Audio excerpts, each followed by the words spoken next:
Alhamdulillah hamdan katsiran thayyiban mubarakan fi kama yuhibbuna rabbuna wa yarda. Asyhadu an la ilaha illallah wahdahu la syarikalah wa asyhadu anna Muhammadan abduhu wa rasuluhu alladzi la nabiyya ba'da amma ba'du. Kita lanjutkan pembacaan Taisir Karimir Rahman fi Tafsir Kalamil Manan yang ditulis oleh Syekh Abdurrahman bin Nasir As-Sa'di. Masuk pada tafsir surat An-Nisa, surat yang keempat, ayat yang ke-51 sampai dengan 57. Ayat yang ke-51, A'udzubillahi minasyaitonirrajim. Alam tara ilal ladzina utu nasiban minal kitab yu'minuna bil jibti wat tagut wa yaquluna lil ladzina kafaru haula'i ahda minal ladzina amanu sabila.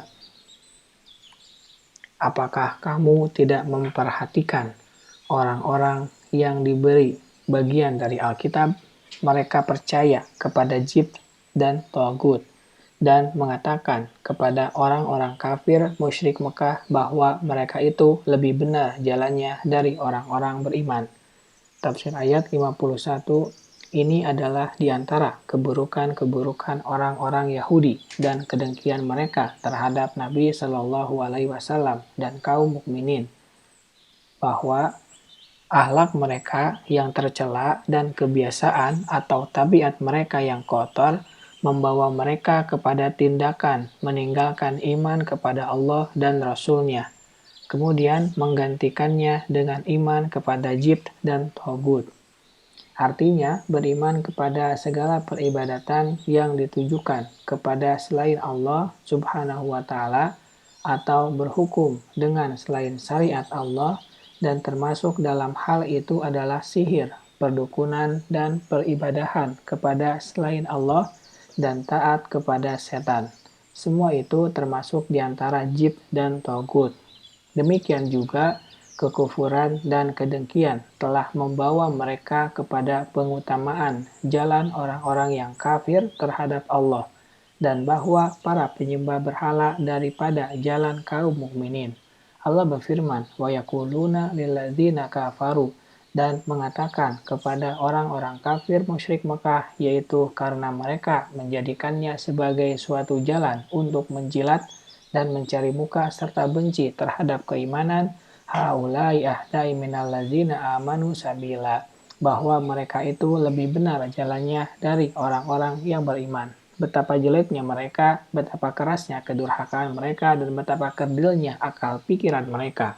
Bagaimana bisa mereka menempuh jalan yang berbahaya dan jurang yang menjerumuskan?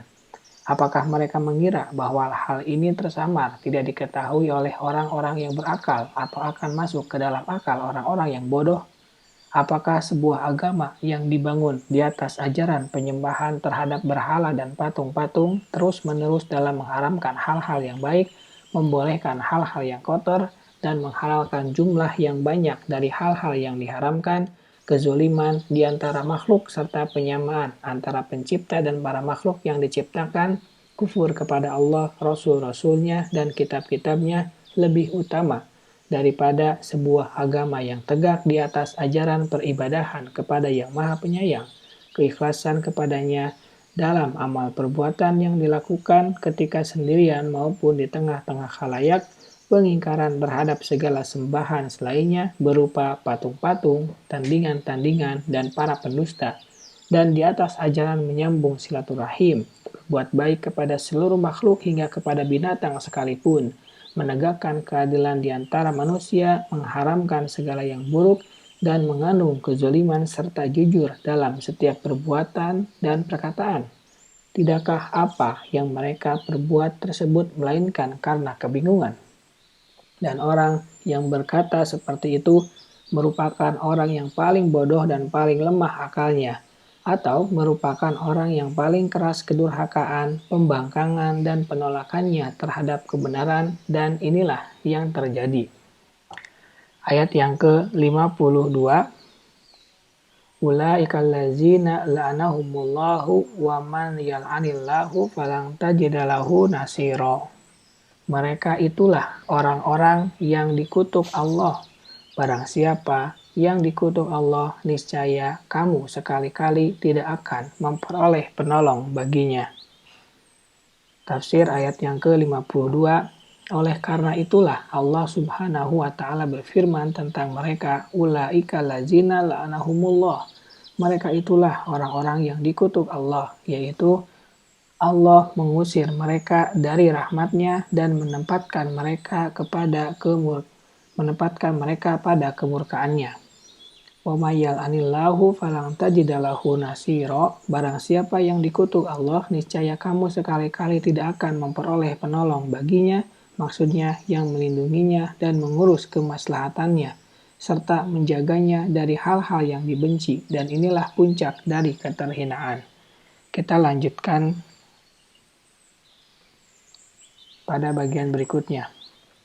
Subhanakallahumma wa bihamdika asyhadu an la ilaha illa anta astaghfiruka wa atubu ilaik. Assalamualaikum warahmatullahi wabarakatuh.